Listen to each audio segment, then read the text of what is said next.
வணக்கம். Welcome to Nalina's paradise. இன்னைக்கு உங்களுக்கு பைத்தம் உருண்டை எப்படி செய்யறதுன்னு சொல்லி காட்ட போறேன். வாங்க வீடியோக்குள்ள போகலாம்.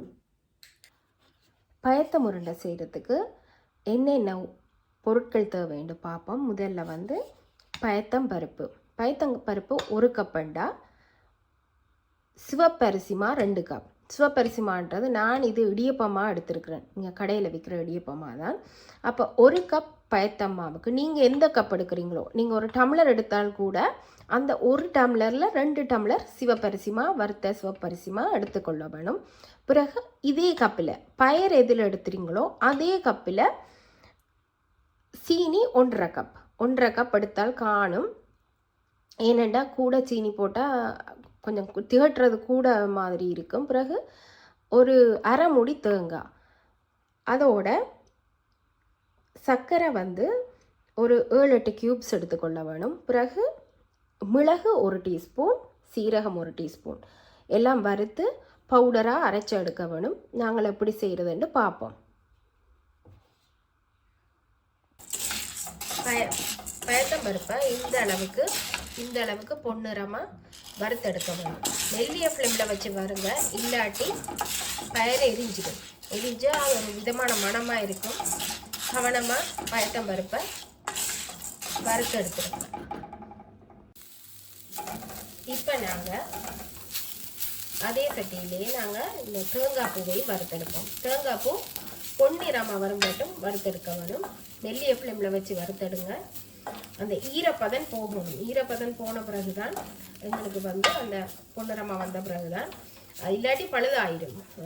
பயத்தம் உருண்டை பழுதாயிரும். அதனால் கொஞ்சம் பொன்னிறமாக வரும் மட்டும் அந்த ஈரப்பதன் போன் மட்டும் வறுத்தெடுங்க. இப்போ பாருங்க, இந்த தேங்காய் பூ நல்லா பொன்னிறமாக வறுபட்டுட்டு மெல்லிய ஃப்ளேமில் வச்சு கொஞ்சம் நேரம் எடுக்கும் வறுக்கிறதுக்கு. நீங்கள் வறுத்தெடுத்தீங்கன்னா அந்த ஈரப்பதனம் போய் பொன்னிறமாக வறுபட்டு வரும். அதுக்கு பிறகு கொஞ்சம் நேரம் ஆற விட்டுட்டு அரைக்கலாம். இப்போ நாங்கள் சர்க்கரையை கொஞ்சம் தண்ணி விட்டு கரைச்சி எடுத்துக்கணும். கொஞ்சம் தண்ணி விட்டு சர்க்கரையை கரைச்சி எடுத்துக்கணும்.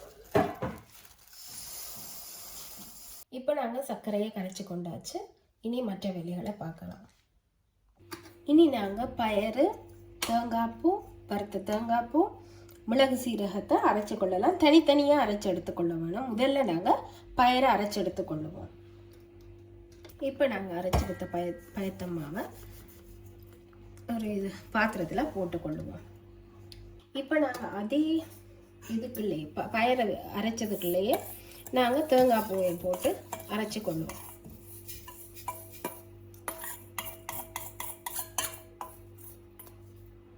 இப்போ மிளகும் சீரகம் அரைச்செடுத்தாச்சு. இனி நாங்கள் எப்படி பயத்தம் உருண்டைக்கு மாவு குழைக்கலாம்னு பார்க்கலாம். இப்போ நாங்கள் அரைச்செடுத்த பயத்தம் மாவோட வறுத்தரைச்செடுத்த பயத்தம் மாவோட 2 கப், 1 கப் பயத்தம் மாவுக்கு 2 கப் அரிசி மாவு போட்டு, அரிசி மாவும் அதோட தேங்காய் பூ 1.5 கப், நான் ஒயிட் சுகரும் ப்ரௌன் சுகரும் எடுத்திருக்கிறேன். ரெண்டையும் கலந்து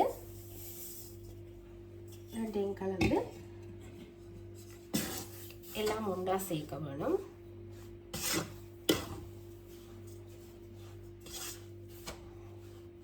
அதோட கொஞ்சமா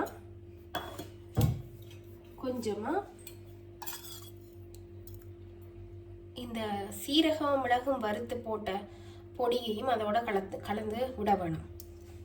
கொஞ்சமாக போட்டால் காணும். அது ஒரு கொஞ்சம் 1/2 டீஸ்பூன் போட்டால் காணும். நிறைய போட்டிங்கன்னா அதுண்ட வாசனை தான் கூடவா இருக்கும்.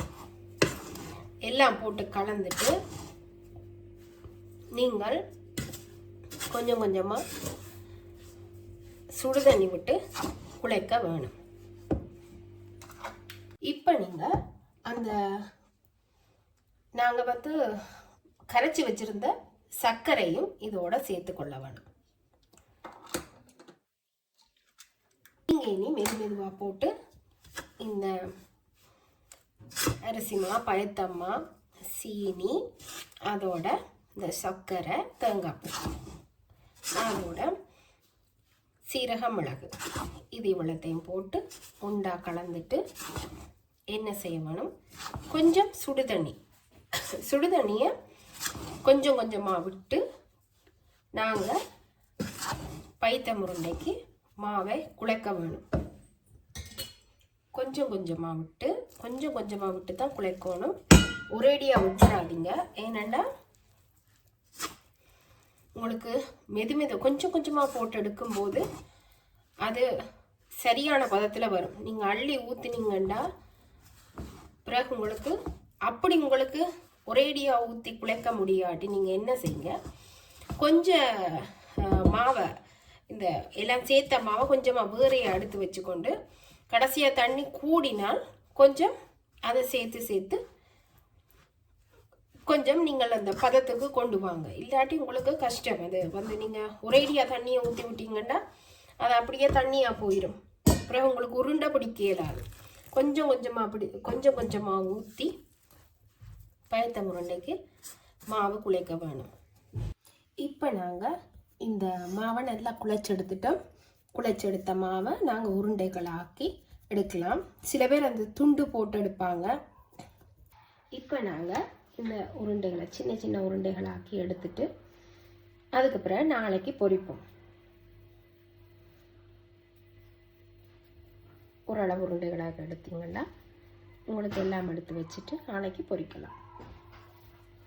இப்போ நாங்கள் கவுண்டர் டாப்பில் இந்த மாவை தட்டிட்டு அதை வடிவாக துண்டுகள் போடலாம். இப்படி நீளமாக வெட்டிட்டு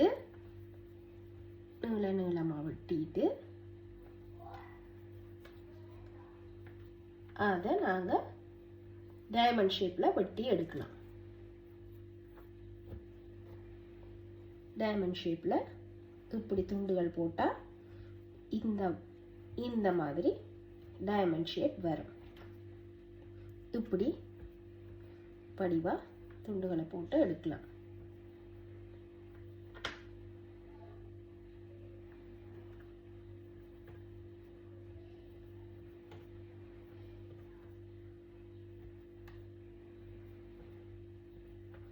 இப்படி துண்டுகளை போட்டு எடுக்கலாம். இப்படி நீங்கள் எடுத்தீங்கன்னா இப்படி வரும். இதே போல் துண்டுகள் வரும். நீங்கள் அதை ஒரு பிளேட்டில் வச்சுட்டு பிறகு எல்லாத்தையும் முண்டை எடுத்து போட்டு நீங்கள் பொரிக்கலாம். இப்போ நாங்கள் டைமண்ட் ஷேப்பும் வெட்டியாச்சு, உருண்டைகளும் பிடிச்சாச்சு. இனி நாளைக்கு நாங்கள் காலமாக பொரிக்கலாம். நான் இப்போ இந்த காலமாக செய்து வச்சுருக்கிறேன். இனி நாங்கள் நாளைக்கு காலமாக பொரிக்கலாம். பொரிக்கும் போது நான் உங்களுக்கு கலவை என்ன மாதிரி, இதை பொரிக்கிற கலவை என்னன்னு சொல்லி காட்டுறேன். இப்போ நாங்கள்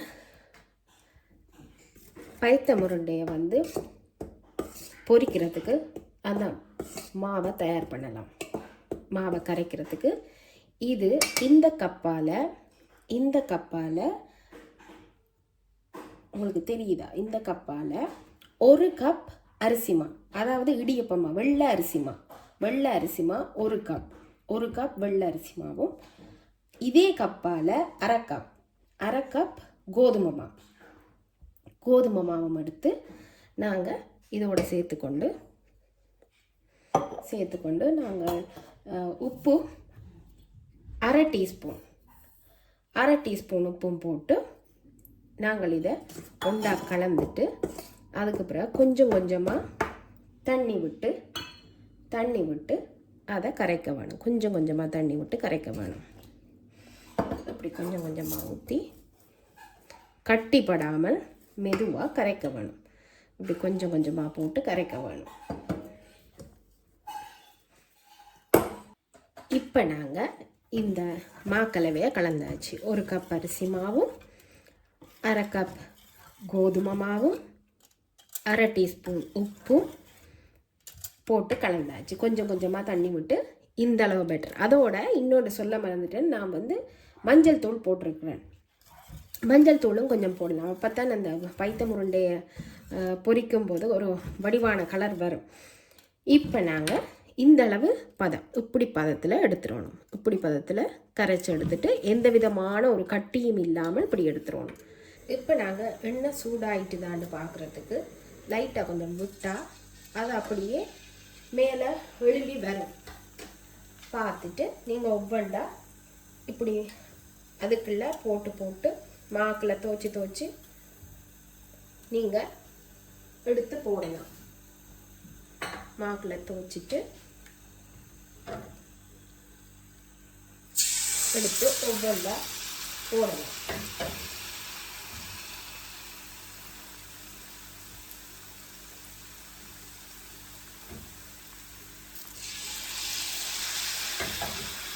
இன்னொரு டெக்னிக் உங்களுக்கு நான் சொல்லித்தரேன். இப்படி கரண்டியால் எடுத்துட்டு இப்படி போட்டால் உங்களுக்கு ஈஸியாகவும் இருக்கும். கையிலையும் பிறளாது, கையிலையும் எல்லாம் பிறண்டு இது பண்ணாது.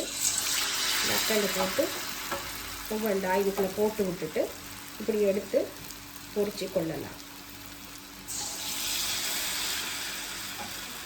இப்போ நான் உங்களுக்கு ஒன்று சொல்கிறேன்.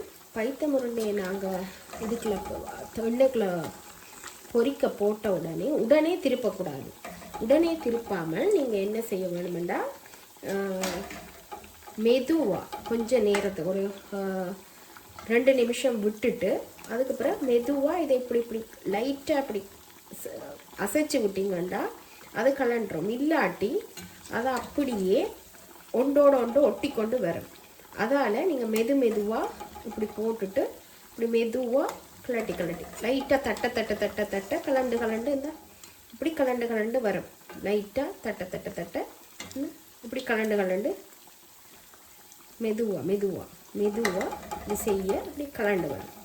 நீங்கள் மெதுவாக கலட்டி எடுத்தால் அதுக்கு பிறகு ஒவ்வொன்றா கலட்டி எடுக்கலாம். அது ஏன்னா அந்த மாவெல்லாம் ஒன்றா சேர்ந்து அப்படி ஒட்டுப்பட்டுரும். அதால் நீங்கள் மெதுவாக கலட்டி இப்படி ஒன்றோட ஒன்று ஒட்டாமல் மெதுவாக உடனே போட்டு கரண்டியை போட்டு திருப்பாதீங்க. மெதுவாக போட்டு திருப்புங்க. மெதுவாக போட்டு கலட்ட மெதுவாக கலண்டு வரும். இப்போ நாங்கள் செய்த இந்த பயத்தம்பணியத்தை பாருங்கள், நல்லா வந்திருக்கு, சூப்பராக வந்திருக்கு. நீங்களும் இதே போல் செய்து பாருங்கள். நான் செய்த மெத்தட்லேயே செய்து பாருங்கள், அப்போ நல்லா வரும். நான் செய்தது போல் இந்த நல்லா சூப்பராக வந்திருக்கு.